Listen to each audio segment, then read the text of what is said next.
এখানে 4 পাউন্ড রুটি আছে।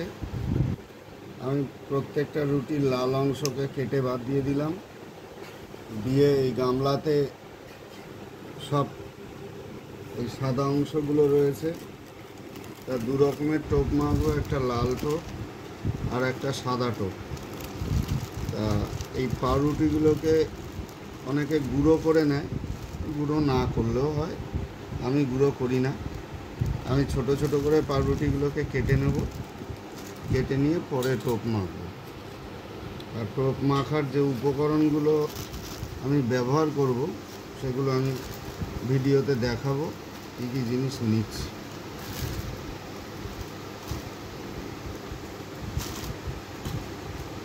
এবার আমি এগুলোকে ছোট ছোট করে কেটে নেব।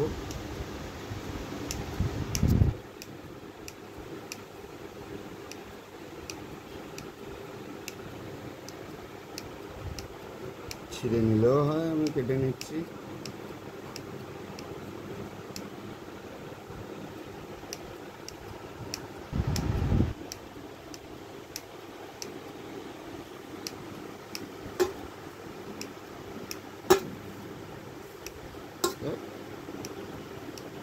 মাছি এসে বিরক্ত করছে।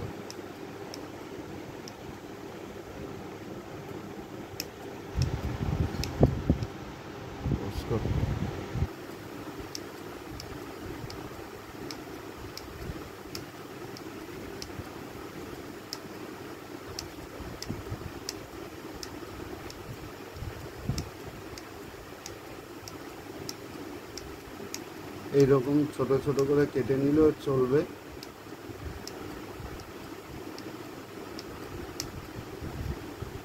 এতে মাখতে সুবিধা হয়,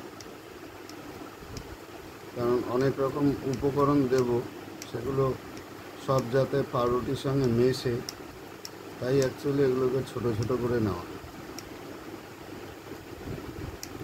এর মধ্যে কোনো জল ইউজ করব না এই পাউরুটির টোপ মাখতে, কারণ জল ইউজ করলে সেটা অনেক দিন থাকবে না। আর আমি ম্যাক্সিমাম যত রকমের তেল আছে আমার বানানো, আমি সেই তেলগুলো, যেমন নারকেল পচা তেল, মৌহার তেল, সুগন্ধি তেল, এই সমস্ত তেলই বেশিরভাগ ইউজ করব। আর ইউজ করব একটু ওয়াইন, কারণ এটাই মাছেদের জন্য প্রয়োজনীয়। কারণ বড় মাছ উঠলে তাকে টেনে তুলতে সুবিধা হয়। অনেকে ওয়াইন, বিভিন্ন রকম ওয়াইন ব্যবহার করে। আমি যে ওয়াইনটা ব্যবহার করি সেটা মিষ্টি স্বাদের। মিষ্টি স্বাদ বলে, কারণ ওয়াইন সাধারণত তেতো হয়, এবার মাছ মিষ্টি জিনিস পছন্দ করে। মাছ কিন্তু কখনো ওই তেতো খাবার পছন্দ করে না। তাই এই যে মহুয়া, এই মহুয়াও কিন্তু কষ কষে, মহুয়াতে প্রচুর কষ। তাই মহুয়াকে অনেকে গুড়ে ভিজিয়ে রাখে, গুড়ে ভিজিয়ে মহুয়াকে তৈরি করে।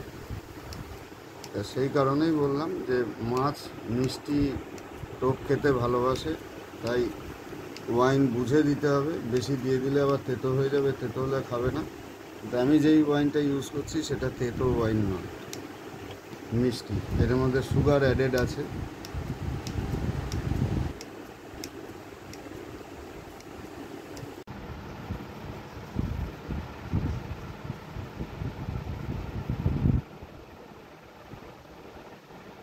এই পাউরুটিগুলোকে আমি একটু হাত দিয়ে ডলে নিচ্ছি।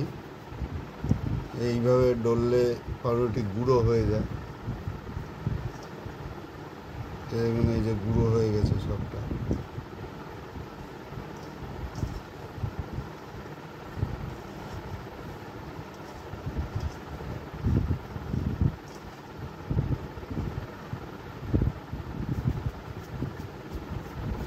হাতে ডললেই গুঁড়ো হয়ে যায়।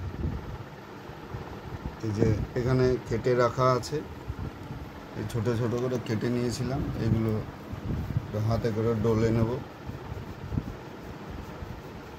যাতে গুঁড়ো হয়ে যায়। আর গুঁড়ো হলে যে সমস্ত উপকরণগুলো দিয়ে এটা মাখবো পাউরুটিটা, এগুলো পাউরুটির মধ্যে ঢুকবে ভালো। আর এই দলা দলা থাকলে কি হয় যে কোনো কোনো জায়গায় হয়তো উপকরণগুলো ঢুকবে, আর আবার কোনো কোনো জায়গায় ঢুকবে না, মাখা হয়ে গেলে বুঝতে পারা যাবে না। আর এইটাতে কি হয়, সমগ্র উপকরণগুলো এই পাউরুটির সমস্ত অংশে ঢুকে যাবে এবং বসেও যাবে।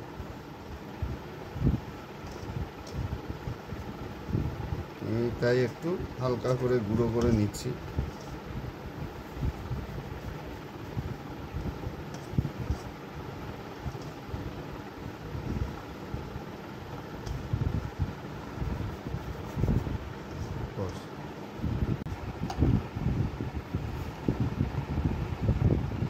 এটা সুগন্ধি নারকেল তেল।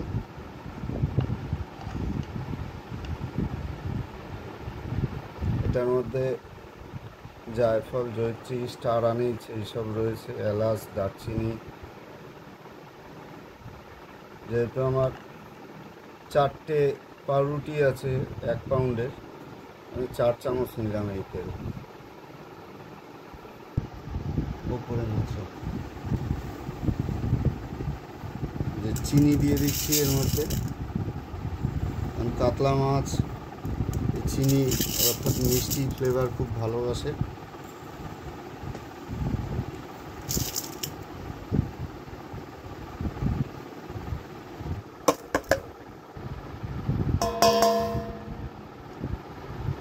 এই যে এটা দেখুন মহুয়ার তেল, যে মহুয়া, আমি এখানে 1 চামচ মহুয়া নিয়ে নেব।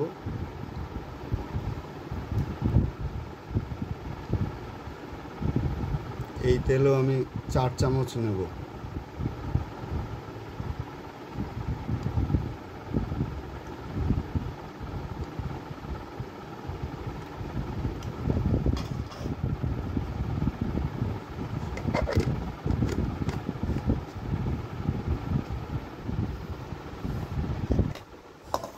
এটা নারকেল পচা তেল। এটার একটু বিশ্রী গন্ধ, কিন্তু এইটা অন্যান্য যে নারকেল পচা তার থেকে ভালো গন্ধ। এই তেলও আমি 3 চামচ দিয়ে দেবো।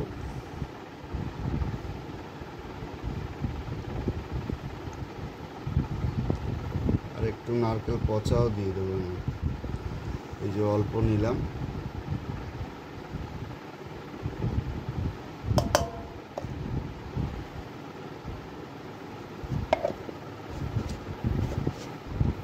কারণ রুই মাছ এই পচা গন্ধ পছন্দ করে, কাতলা মাছ আবার পচা গন্ধ পছন্দ করে না।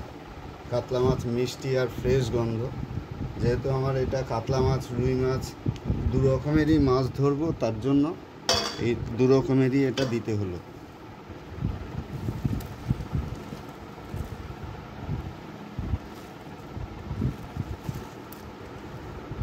এবার দেব ঘি।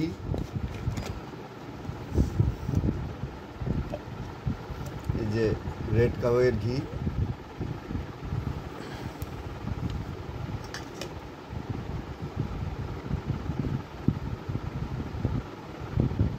ঘি দেবো এখানে 2 চামচ।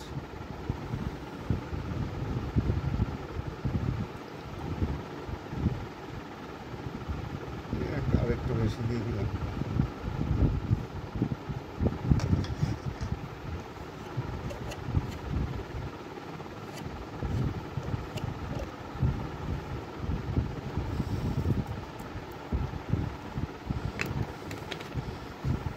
এবার দেব ওয়াইন।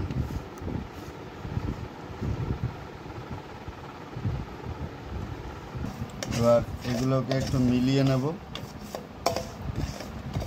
কারণ চিনিটা যতটা এর মধ্যে ভাত পোলাও দেয়, আমি গোবিন্দভাত চালের ভাত পোলাও যেটা গোবিন্দভোগের, সেটাও ইউজ করি, কিন্তু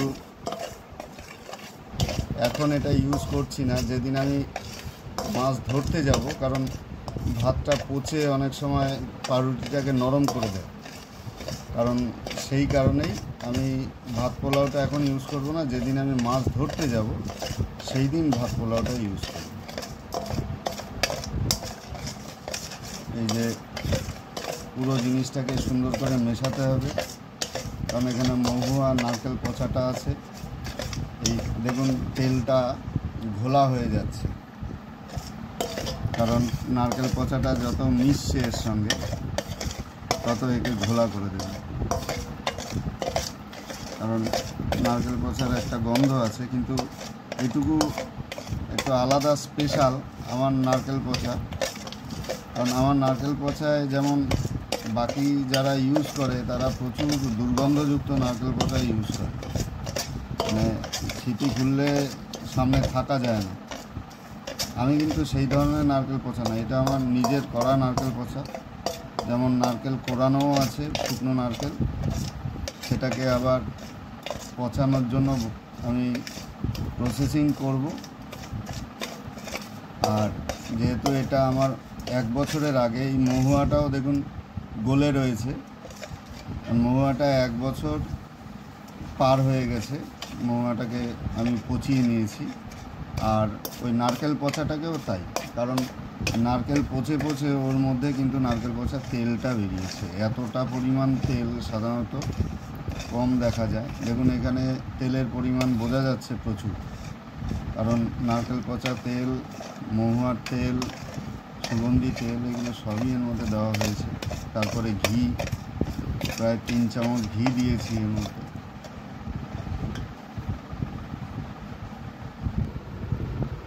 এই যে নারকেল, শুকনো নারকেল আমি কুড়িয়ে মানে ছোট ছোট করে নিয়েছি।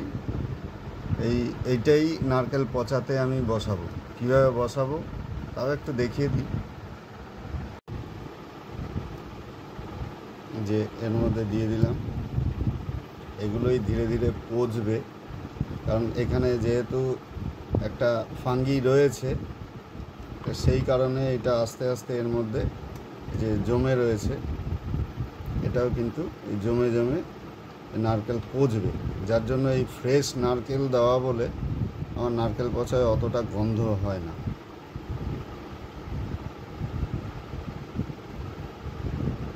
এটা থেকে প্রচুর তেল উঠবে পরে।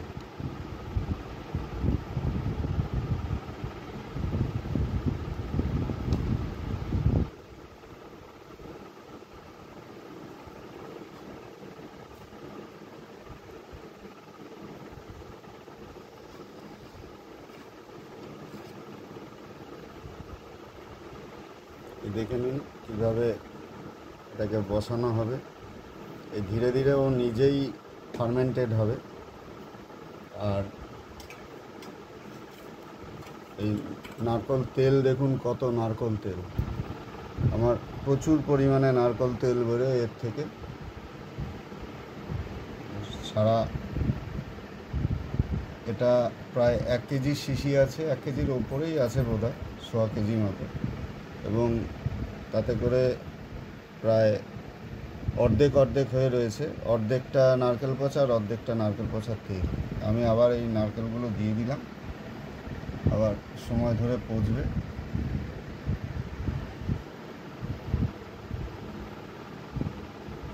এইভাবে যদি বাড়িতে নারকেল পচা তৈরি করতে পারেন তাহলে তার কিন্তু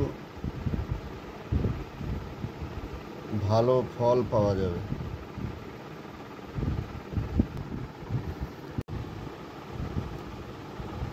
যে এর মধ্যে দিয়ে দিলাম, এগুলোই ধীরে ধীরে পচবে, কারণ এখানে যেহেতু একটা ফাঙ্গি রয়েছে, সেই কারণে এটা আস্তে আস্তে এর মধ্যে যে জমে রয়েছে, এটাও কিন্তু জমে জমে নারকেল পচবে।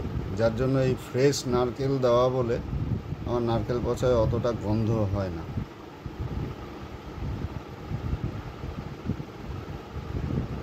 এটা থেকে প্রচুর তেল উঠবে পরে।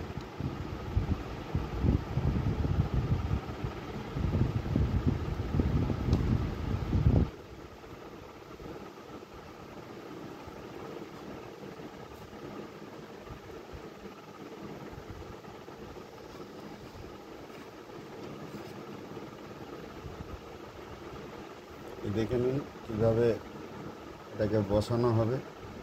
এই ধীরে ধীরে ও নিজেই ফার্মেন্টেড হবে। আর এই নারকল তেল দেখুন, কত নারকল তেল। আমার প্রচুর পরিমাণে নারকল তেল বেরোয় এর থেকে। সারা এটা প্রায় 1 কেজি শিশি আছে, 1 কেজির ওপরেই আছে বোধহয়, 1.25 কেজি মতো। এবং তাতে করে প্রায় অর্ধেক অর্ধেক হয়ে রয়েছে, অর্ধেকটা নারকেল পচা আর অর্ধেকটা নারকেল পচার তেল। আমি আবার এই নারকেলগুলো দিয়ে দিলাম, আবার সময় ধরে পচবে।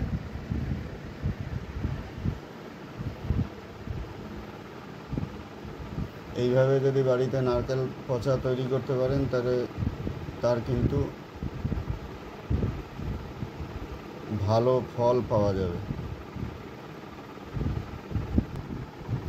এই যে, কারণ নারকেলের একটা মিষ্টি গন্ধ থাকে বলে আমি এই পাউরুটি গুঁড়ো দিয়ে নারকেলের এগুলোকে তুলে নিলাম এর থেকে।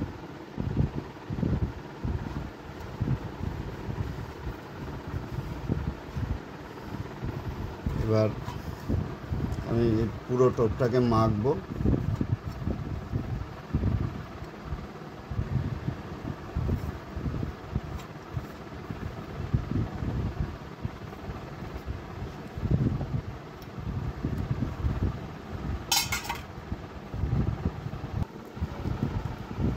এই যে সমস্ত জিনিসগুলোকে মেখে নিচ্ছি, আর এখন একটু আমি যেটা বাকি রয়েছে সেটা হলো ওয়াইন। এবার ওয়াইন দেব, দিয়ে এটাকে ভালো করে মেখে নেব।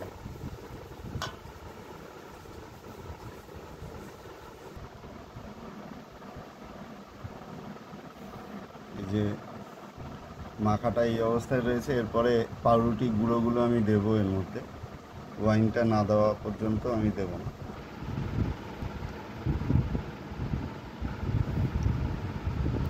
এটা সুগার অ্যাডেড, যেহেতু আমি এই ওয়াইনটাই ইউজ করি।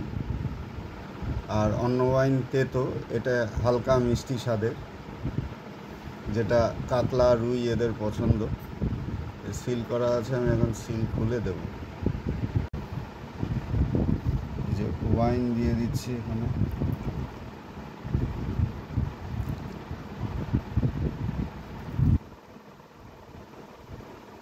চার চামচ।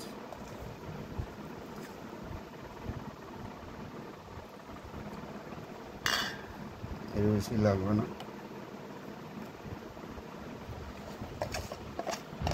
এটাকে সুন্দর করে আমি ঘেটে নিচ্ছি।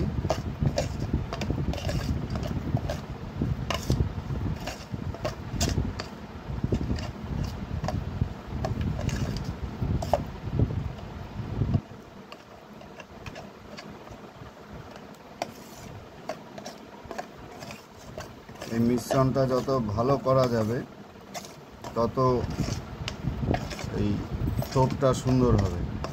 আর যেহেতু শুধু আমি তেল ব্যবহার করছি, কারণ টোপে কোনো জল ব্যবহার করব না, তাই এটা ওই সফট টোপ। আর এটা আমি অনেক দিন রাখতেও পারি, নষ্ট হয় না। 3-4 দিন বাইরে এমনি রাখা যায়, আর তারপরে দরকার হলে ফ্রিজে রেখে দিলে 1 মাস পর্যন্ত একদম একই রকম থাকে। আর যেহেতু অ্যালকোহল এখানে দেওয়া, অ্যালকোহলটা প্রিজারভেটিভের কাজ করে, সেই কারণে অ্যালকোহল কিন্তু এই ইয়েগুলোকে, পাউরুটি মাখাগুলোকে কোনো মতেই নষ্ট হতে দেবে না। আর অ্যালকোহল ছাড়া যদি থাকতো তাহলে এটা তাড়াতাড়ি নষ্ট হয়ে যেত।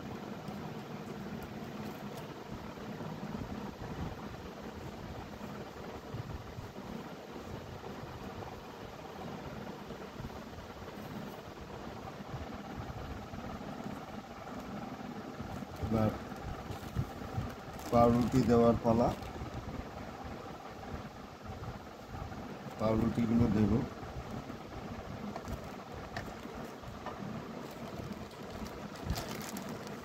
যে পাউরুটির যে গুঁড়োগুলো করে রেখেছিলাম, এই গুঁড়োগুলোকে আমি দিয়ে দিচ্ছি।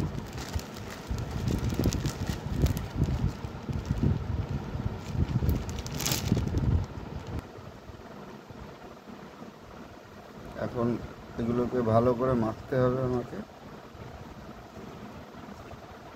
কারণ এই পাউরুটিগুলো ছাড়াও আরও অনেক পাউরুটি আছে আমার কাছে, সবগুলোকে ডলে ডলে আমাকে মাখতে হবে।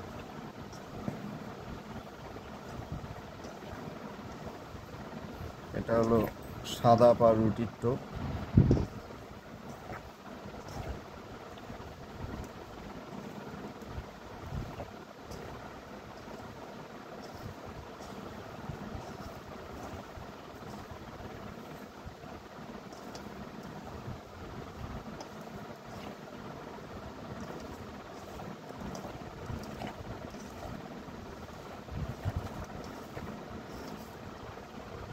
ধীরে ধীরে এগুলো বসে যাবে। এই যে এলাচ দিয়েছিলাম এই মহুয়ার মধ্যে, সেটাও এর মধ্যে বেরিয়ে এসছে, এলাচও নরম হয়ে গেছে।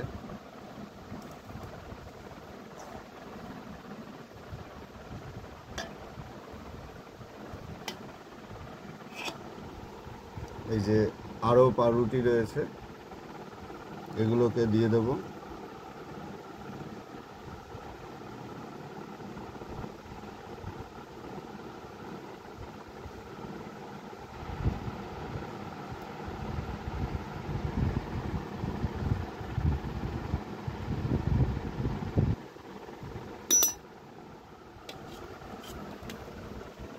আস্তে আস্তে মাখতে হবে, কারণ পাউরুটি অনেক পাউরুটি।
কিছুটা ব্রেড ক্র্যাম্পগুলো আমি ওই পাউরুটির গুঁড়ো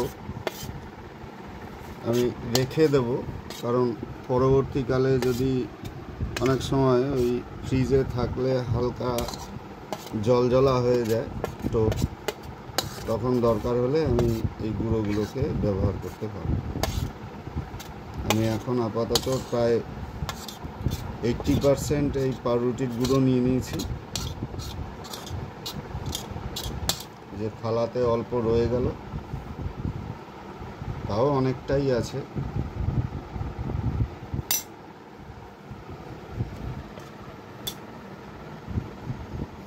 এখন এগুলোকে সুন্দর করে ডলে ডলে মাখতে হবে। মাখলে যতক্ষণ না এগুলো দলা হচ্ছে, কারণ এগুলো এত সফট হয়ে দলা হয়ে যাবে, ততক্ষণ পর্যন্ত আমাকে ডলে যেতে হবে।